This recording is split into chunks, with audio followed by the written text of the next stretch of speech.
Hello guys, আসসালামু আলাইকুম। এটা হচ্ছে আমাদের আমরা উদ্দেশ্যে রান্নার দ্বিতীয় পর্ব। তো আমরা এখানে নামলাম এসে, এখানের নাম মিশকাত। তো এখানে যত হাজি আছে সবাই এখানে নামে। এখান থেকে তারা গোসল করে ইহরামের কাপড় পরিধান করে তারপরে এখান থেকে ওনার উমরার নিয়ত করে বের হয়। তো আলহামদুলিল্লাহ, আল্লাহর কাছে লাখ করে শুকরিয়া আদায় করছি যে আমরা এইমাত্র এখানে এসে পৌঁছালাম আর কি। তো ফার্স্টে তো বুঝতে পারি নাই যে কীভাবে কী করবো, কোথায় যাব, কোথায় গোসল করবো, নামাজ পড়ার জন্য এই গাড়ি ব্রেক করলো, বুঝলাম না কিছুই। তো যা কয়েকজন কাছে জিজ্ঞেস করলাম। তো জিজ্ঞেস করার পরে একজনে বললো যে গোসল করতে হইব। তো সবাই আসছিল গোসল করে, এমন শীত, প্রচুর শীত। আজকে সকালে তো দেখছিলাম অবশ্যই সকাল থেকে বৃষ্টি। তো সকাল থেকে প্রচুর পরিমাণে শীত পড়ছে। তো ভাবছিলাম হয়তো এই শীতের মধ্যে গোসল করব, তো না জানি কি হয়। বাসব নামরম বসেছিলাম মানে এরকম একটা, মানে খুব প্রচুর পরিমাণ শীত পড়ছে। তো এখানে আর কি একটু ভিতরেই ছিল যে এত শীতের মধ্যে গোসল করবো কীভাবে, গোসল করতে পারবেন কি না। আর গোসল করে সেটা তো আপনার ওই হেরামের কাপড়, ওই হেরামের কাপড় যে ওইটা পরে থাকতে হবে, ঠিক আছে। তাছাড়া অন্য কিছু পরা যাবে না, প্যান্ট শার্ট এগুলো কিছুই পরা যাবে না। তা আমরা তো এমনি প্রচণ্ড শীতে কাঁপতেছিলাম। দেখেন আমাদের সামনে মাসুম, ওর তো শীতে এখন কাবাক বাই শুরু হয়ে গেছে, গামছা রেখে মাথা মাথা রেখে গেছে গামছা দিয়ে। তো আমরা আসলাম এদিকে। তো একজন কাছে জিজ্ঞেস করবো, দেখি যে গোসলটা কোন দিকে করে, যেহেতু আমরা চিনি না, ফার্স্ট টাইম আসছি আমরা ছয়জনই ফার্স্ট টাইম, কেউ আগে পরে ঘর আসি থেকে দেখি। তো আমরা একজন জিজ্ঞেস করে এদিকে আমাদের গোসলখানার দিকে দেখাই দিল। তো আমরা এদিকে আসার পর দেখলাম যে বিশাল সিরিয়াল, মানে মানুষ তো দু একজন মানুষ না, হাজার হাজার মানুষ আসে এদিকে। আসে গোসল টোসল করে এখান থেকে আমার কাপড় পরিধান করে তারপরে উমরার উদ্দেশ্যে মক্কার উদ্দেশ্যে রওনা দেয় আর কি।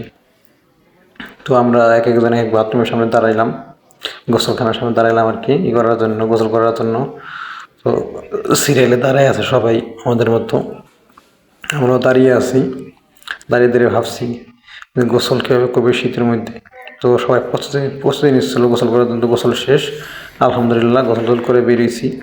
বেরোয়ার পর মাশাআল্লাহ কী বলবো, মানে আল্লাহ পাকের একটা কুদরত না থাকলে এরকম হয় না আসলে। পানি ফার্স্টে যখন একটু ঢালছি তখন হালকা ঠান্ডা লাগছিল, তো তারপরে আর ঠান্ডা লাগে নাই। তো আলহামদুলিল্লাহ আল্লাহ পাকের সবই আল্লাহ পাকের কুদরত। তো আমরা ফার্স্টে যখন একটু পানি ঢালছিলাম একটু হালকা, একটু 1 সেকেন্ড বা 2 সেকেন্ড ঠান্ডা লাগছিল, তারপরে আর ঠান্ডা লাগে নাই। তো আমরা আসলাম নামাজ পড়ার জন্য। তো সবাই মসজিদে নামাজ পড়ে এসে হেরামের কাপড় টাপড় পরিধান করার পর সবাই মসজিদে আসে 2 রাকাত নামাজ পড়ে। হ্যাঁ, তো আমরাও আসলাম মসজিদে নামাজ পড়ার জন্য। এখন আল্লাহর রহমতে কোনো শীত নাই, কিছু নাই। ভাবছিলাম হয়তো প্রচণ্ড শীত, তা ওরকম শীত আসলে পড়ে নাই। এখন আমাদের নামাজ পড়া শেষ, আমরা নামাজ পড়ে সবাই বেরিয়েছি।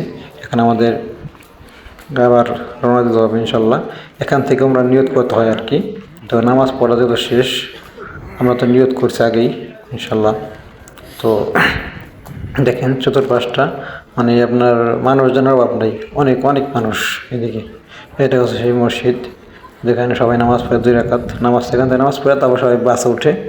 বাস ওঠার পরে তারপরে আপনাদের চলে যায় একদম সরাসরি মক্কায়। আপনারা যে হোটেলে দিব সেই হোটেলে। দেখেন কত পিচ্ছি ছোট্ট একটা বাচ্চা, সে বাস। মাশাআল্লাহ, আলহামদুলিল্লাহ পাক আমরা কবুল করুক, হজ কবুল করুক। তো আমরা শীতে হালকা একটু ফার্স্টে ডর ছিলাম যে হয়তো বা কাঁপাকাঁপি শুরু হয়ে যাবে, কিন্তু আসলে না। এই হেরামের কাপড়টা পরার পর আমাদের ওরকম মানে কোনো শীতে লাগে নাই। এটাও একটা আল্লাহর রহমত যে সাধারণ পাতলা 2টা কাপড় গায়ে জড়ানো, অথচ কোনো শীতের কোনো ভাব নাই। কিন্তু তার আগে প্যান্ট শার্ট পাঞ্জাবি পরেছিলাম, মোজা জুতা পরেছিলাম, অথচ শীতে কাবাকাবি লাগছিল, মানে এত প্রচুর শীত লাগছিল। কিন্তু এখন আল্লাহর রহমতে দেখেন শুধুমাত্র 2টা পাতলা কাপড় আমাদের গায়ে, কিন্তু শীতের কোনো নাই এরকম। সবই আল্লাহ পাকের। যাই হোক, আমরা চলে আসছি। আমরা এখন গাড়িতে উঠবো। তো গাড়িতে উঠবো, গাড়িতে ওঠার আগে এক বাঙালি ভাই আসছিল। তো সে বলতেছে আপনাদের এহরামের কাপড় কীভাবে পরছেন, এটুকুতে আমি ঠিক করে দিই। পরে কয়েকজনের ভুল হয়েছিল করা, মানে লুজ হয়েছিল, ভুল না লুজ হয়েছিল, তো বাঙালি ভাই ঠিক করে দেওয়া লাগছে কি, ঠিক করে দেওয়া লাগছে। হ্যাঁ গো, কাজ এগুলো ধান্দা এগুলো, মানে আপনার হেরা এগুলো করলে পরে দেখা গেছে 2-4 জন হাজিরা করে দিলে 10 টাকা 20 টাকা দেয়, ঠিক আছে। তো আমরা 6জনের মধ্যে 4জন করছে, আর আমি আর আমার মুরব্বী আছে, আমরা 2জনে করি নাই। কারণ আলহামদুলিল্লাহ আমি জীবনে ফার্স্ট টাইম হেরামের কাপড় পরিধান করছি, কিন্তু ফার্স্ট টাইমে আমার হয়ে গেছে আলহামদুলিল্লাহ। আমি সুন্দরভাবে পরতে পারছি কাপড়টা, আমার কোনো ঝামেলা হয় নাই। আমারটা দেখছিল, আমারটা বলতেছে যে আপনারটা কে পরাই দিছে, আমি বলতেছি যে আমারটা আমি নিজেই পড়ছি। তো তারপরে বাস উঠলাম আমরা, ঠিক আছে। বাস ওঠার পর এখন আমাদের বাস ছেড়ে দেবে কিছুক্ষণের মধ্যেই, 2-5 মিনিটের মধ্যে বাস ছেড়ে দেবে। এখনই সেই ধ্বনিতে মুখরিত হবে আমাদের বাস। লাব্বাইক আল্লাহুম্মা লাব্বাইক, লাব্বাইক লা শারিকা লাকা লাব্বাইক, ইন্নাল হামদা ওয়ান নি'মাতা লাকা ওয়াল মুলক লা শারিকা লাক। ইন্নাল হামদা ওয়ান নি'মাতা ওয়াল মুলক লা শারিকা লাব্বাইক আল্লাহুম্মা লাব্বাইক, ইন্নাল লা শারিকা লাব্বাইক, ইন্নাল হামদা ওয়ান নি'মাতা লা শারিকা লাব্বাইক আল্লাহুম্মা লাব্বাইক লা শারিকা লাক লাব্বাইক, ইন্নাল হামদা। তো কিছু দূর আসার পর একটা হোটেলের সামনে আমাদের গাড়ি আবার ব্রেক করছে সেহরি খাওয়ার জন্য। তো আমরা সবাই নামতেছি, সেহরি খাবো ইনশাল্লাহ। তো রমজান মাস, রোজা তো রাখতেই হবে। তো কে সবাই গাড়ি থেকে বের হচ্ছে। এই হোটেল, তো সবাই নামছে, আমাদের সবাই নামলাম গাড়ির থেকে।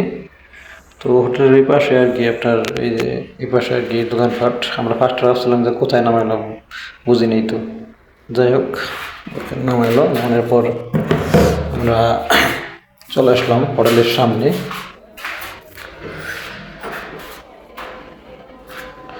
দেখেন হোটেলেও প্রচুর পরিমাণ ভিড়, মানে এই সমস্ত জায়গায় তো হাজিরা আসে এই জায়গায় অনেক ভিড় থাকে, সবসময় ভিড় থাকে, প্রচুর ভিড় থাকে এদিকে।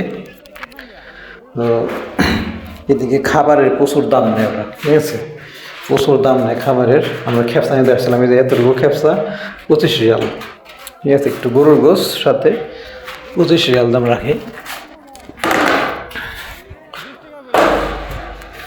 ওরা প্রচুর পরিমাণে দাম রাখে। এক বাঙালি ভাই জিজ্ঞেস করলাম যে ভাই কত করে প্লেট, বললো যে এই প্লেট 25 রিয়াল, মানে একে 25 রিয়াল, কয়েক পিস গরুর গোশ দিছে। যাই হোক আমরা ওখান থেকে চলে আসলাম। আচ্ছা, পরবর্তী 3 নম্বর পর্ব দেখতে চাইলে অবশ্যই লাইক কমেন্ট শেয়ার করে পাশে থাকবেন। আবার দেখা হবে পরবর্তী পর্বে। আসসালামু আলাইকুম রহমতুল্লাহি ওয়া বারাকাতুহু।